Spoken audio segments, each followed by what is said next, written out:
Hey everybody, welcome to another Muddy Reviews. Today we are going to be talking about the FMA Opscore Maritime replica helmet.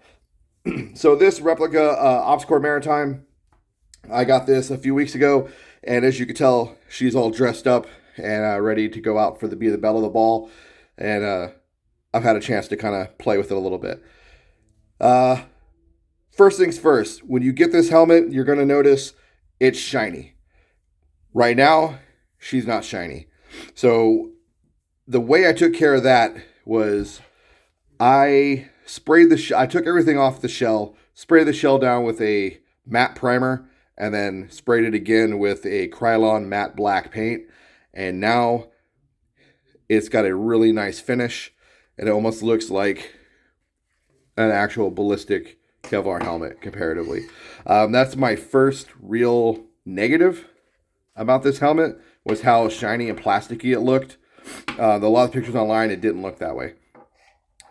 The only other real negative mark that I have about the helmet, I'm just going to go ahead and cover the negatives first, is the rails. They're not bad. They feel okay, but unlike some of the other replica rails that I've had in the past or seen, you can really see all the casting marks in the seams here. Like, they just didn't take care of those. They were just like, yeah, you're good enough for government work. Tossed it on. But I can't bitch too much. I mean, it's a fucking cloner helmet from China. But usually FMA stuff's a little better than this. So it is what it is. If I ever get a chance to upgrade to real maritime rails, I probably will. But for now, these will work. On to well, this wasn't a negative, so I won't say it's negative. On to the good. I did swap out the NVG mount, as you can see. So this is not the original NVG mount. This is a skeletal shroud. It's an aluminum shroud. I already did a review on one of these in Flat Dark Earth. I'll link that below. They're really good shrouds. I like them. I just don't feel the necessary need to do another video on a black one just because it's black. But yeah, it's a good shroud. The original vast that comes on it is plastic. It's the standard vast shroud. This is the skeletized version that you would normally see on a maritime, and that's why I swapped it out. On here, as you can see, I've got this S&S Precision Manta replica. This is a Watson one. I did a video on this already. You'll see that below. And in that video, I had actually talked about the end of that video lanyarding. So that's the lanyard I had actually mentioned and spoke of. So it's you kind of see it now in this video too. Just to point that out again.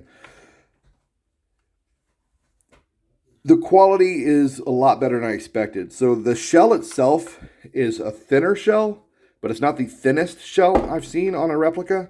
And my FMA high cut is on the thinner side as far as the shell, but it's really, really flexible. Like, I can hold it in my hands like this, and I'm forcing it, and it's not moving, this one, which is great. My FMA high cut, I can just flex the shit out of it.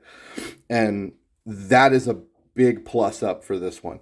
So I don't know what they changed as far as the plastic and the build material goes for these thinner shells now, but they've definitely done a better job of making the quality thicker and more robust, because I feel like these will be able to take a bump during like an airsoft game, whereas that other helmet, if I had fallen and bumped my head without the real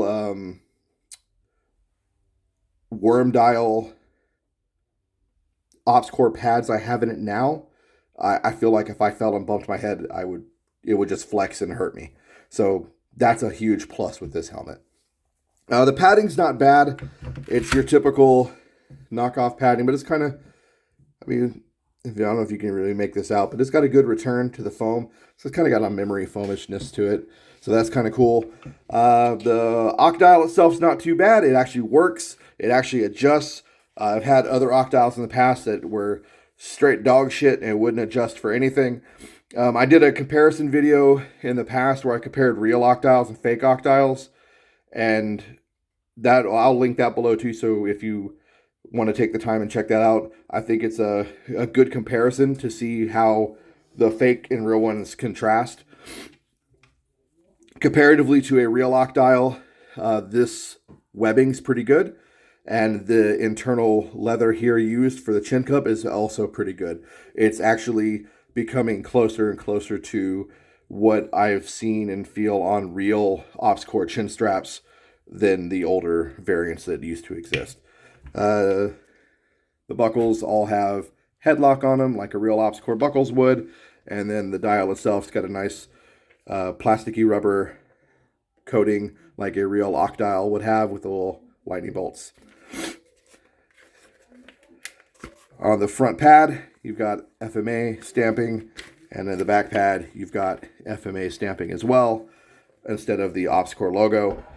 And the actual rails do not have the OpsCore logo on them like real Maritime rails would. So that is a definite difference that you see in some of the more high-dollar Maritime replicas. All in all, this is definitely worth the price of admission.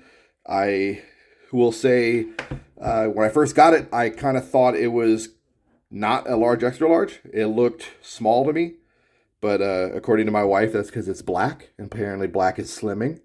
So I don't know how true that is, but it definitely felt small to me. Also, after doing a little research and talking to some of my buddies who have worn Maritimes, I don't have a lot of experience with Maritimes and real OpsCores. That was well after my time. I'm a Mitch guy. They told me because of the rear attack, the rear angle of the helmet, it also kind of makes the helmet just look a little smaller than it really is. And when you compare it to an actual high cut, the high cut has a little round. It comes out a little more. It's a little more round, whereas the Maritime's got a flatter engagement in the back. So take that for what it is. Yeah. So overall, I would highly recommend this helmet if you're looking for a decent Maritime replica that doesn't cost a ridiculous amount of money, that's decently robust and would probably protect your noggin if you took a little bump or two during an airsoft game. This FMA helmet will definitely do the do. It's what it is. To make it look better, it doesn't take a lot of work. Like I said, pay for a can of Krylon and 10 or 15 minutes of your time just to strip everything off of this guy, spray it down, let it dry, and you've got a really nice looking helmet for a fraction of the price of paying for one of the more high dollar helmets that are $100+. So hope you enjoyed this review. I hope you got something out of this.